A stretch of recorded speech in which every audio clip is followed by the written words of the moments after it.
प्यारे बच्चों नमस्कार। मैं मोहम्मद शमसुल अंसारी जीडी गोयनका गया बिहार से कक्षा तीसरी के लिए प्रकरण सर्वनाम आप लोग के समक्ष लेकर के प्रस्तुत हुआ हूँ। इसके पहले वीडियो में मैंने आपको यह बताया था कि सर्वनाम किसे कहते हैं, तो मैं उसको पुनः स्मरण कर देता हूँ कि सर्वनाम शब्द वह होते हैं जो संज्ञा के बदले में प्रयुक्त होते हैं, अर्थात संज्ञा शब्द की पुनरावृत्ति, जो संज्ञा बार बार आती है उस शब्द को रोकने के लिए जिस शब्द का प्रयोग करते हैं वह क्या कहलाता है, सर्वनाम कहलाता है।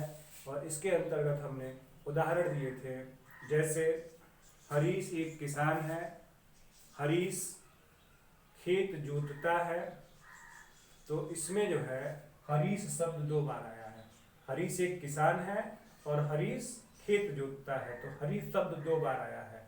लेकिन अब इसको हम लोग कैसे कह सकते हैं कि हरीश एक किसान है, वह खेत जोतता है। दूसरी बार जब हरीश का प्रयोग करना है तो हमने हरीश को हटा दिया और वह सर्वनाम शब्द हरीश के स्थान पर प्रयुक्त किया, तो यह वाक्य को सुंदर बनाता है, ठीक है। और वाक्य में सर्वनाम शब्द संज्ञा शब्द की पुनरावृत्ति को रोकता है। यह मैंने आपको बताया था और आज हम बताएंगे आपको उसी से संबंधित उसके नीचे कुछ अभ्यास कार्य दिए हैं, उसको कैसे आपको करना है। तो सर्वप्रथम जो है दूसरा एक्सरसाइज देखेंगे, क्योंकि पहला मैं बता चुका था उस दिन। तो नीचे दिए गए वाक्यों में से सर्वनाम शब्दों के नीचे रेखा खींचिए। पहला वाक्य दिया हुआ है, मैं बागीचे में था, तो मैं यहाँ पर क्या है, यह हो गया सर्वनाम, ठीक है। इसके नीचे आपको क्या करना है, लाइन खींच देना है। मैं का मतलब मेरा कुछ नाम है, मैं बागीचे में था, तो मेरा नाम क्या है, मोहम्मद शमसुल अंसारी मेरा नाम है। लेकिन मोहम्मद शमसुल अंसारी के स्थान पर, संज्ञा के स्थान पर मैं शब्द आया है। क्या आया है, मैं शब्द आया है, इसलिए इसके नीचे अंडरलाइन कर देंगे, यह क्या हो जाएगा, सर्वनाम हो जाएगा। दूसरा, उसका नाम गीता है।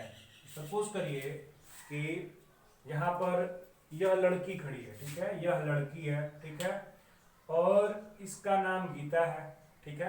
तो मैंने बोला कि उसका नाम गीता है, तो यह संज्ञा थी जिसका नाम गीता था, लेकिन हमने इसके गीता की जगह पे क्या प्रयोग किया, उसका। उसका जो हो गया यह सर्वनाम शब्द हो गया। आपको उदाहरण उसमें बताए थे पहचानने के लिए, तो उसमें हमने यह बताया था कि उसका शब्द जो है किसके लिए प्रयुक्त हुआ, गीता के लिए उसका शब्द प्रयुक्त हुआ है, अर्थात यह संज्ञा के बदले में उसका शब्द आया है। तो यह क्या हो गया, सर्वनाम शब्द, इसको अंडरलाइन कर देना है। उसी प्रकार और भी दिए हुए हैं, इसी प्रकार उसके नीचे आपको रेखांकित करना है। जो सर्वनाम शब्द हैं उसके नीचे आपको रेखा पुस्तक में ही खींचनी है, कॉपी में लिखने की आवश्यकता नहीं है, इसको पुस्तक में ही आपको करना है। क्रमशः जो भी दिए हुए हैं उसको आप लोग कर लेंगे जैसे मैंने बताया। अगला तीसरा दिया हुआ है, खाली स्थान भरे। ऊपर लिखा हुआ है कोष्टक में, पुस्तक में आपके लिखा हुआ है, पुस्तक में दिए गए कोष्टक में दिए गए सर्वनाम शब्दों में से उचित जो है सर्वनाम शब्द चुन करके खाली स्थान भरें। इसी क्रम में पहला दिया हुआ है, चित्रकारी का शौक है, तो क्या मैं यहाँ भरा जाएगा, तीनों सर्वनाम शब्द है, यह तो कंफर्म है। लेकिन क्या अगर मैं भरा जाएगा तो वाक्य शुद्ध होगा, मैं चित्रकारी का शौक है, तो वाक्य सेंटेंस गलत हो जाएगा। मैंने चित्रकारी का शौक है, तो ये भी गलत, ये भी गलत। अब बचा मुझे, तो अगर यहाँ पर मुझे भरते हैं,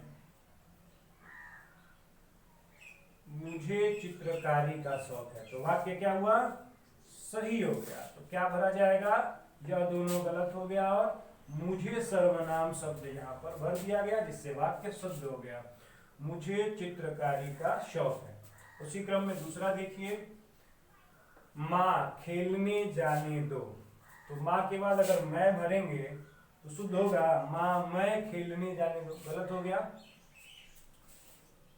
माँ मेरा, माँ के बाद अगर मेरा सर्वनाम शब्द भरते हैं तो माँ मेरा खेलने जाने दो, क्या हो जाएगा, वाक्य अशुद्ध हो जाएगा। लेकिन बोलेंगे माँ मुझे, अर्थात स्वयं के लिए, यह किसका प्रयोग कर रहा है, मुझे सर्वनाम शब्द का प्रयोग कर रहा है। तो वाक्य क्या हो गया, माँ मुझे खेलने जाने दो। तो मुझे जो है इसमें सही हो गया और वाक्य शुद्ध हो गया। ठीक है, बाकी जो है मैं और मेरा यह गलत हो गया। इसी क्रम में अगला, तुम्हारा भाई हूं। तो यहां पर तुम शब्द अगर भरते हैं तो तुम तुम्हारा भाई हूं, वाक्य गलत।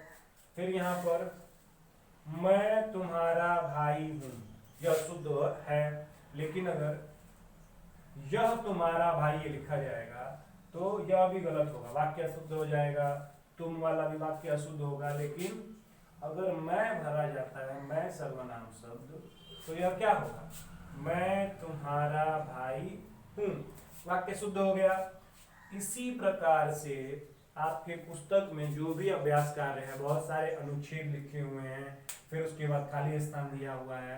तो आपको ठीक इसी प्रकार से जो उचित है, जिससे कि वाक्य शुद्ध होता हो, ठीक है, वही सर्वनाम शब्द आपको भरना है।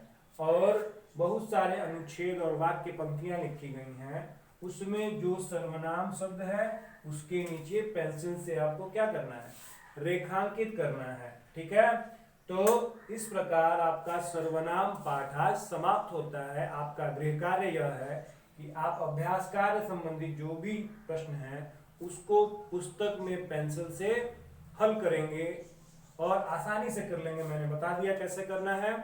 और साथ ही साथ आपकी पीरियोडिक टेस्ट 1 की परीक्षाएं 18 मई से प्रारंभ हो रही हैं, तो आप लोग उसकी भी तैयारी करते रहें। आपका पाठ्यक्रम संज्ञा है और अपने घरों में रहें, बाहर नहीं निकलें और लॉकडाउन के नियम का कड़ाई से पालन करें। धन्यवाद, नमस्कार, शुभ दिन।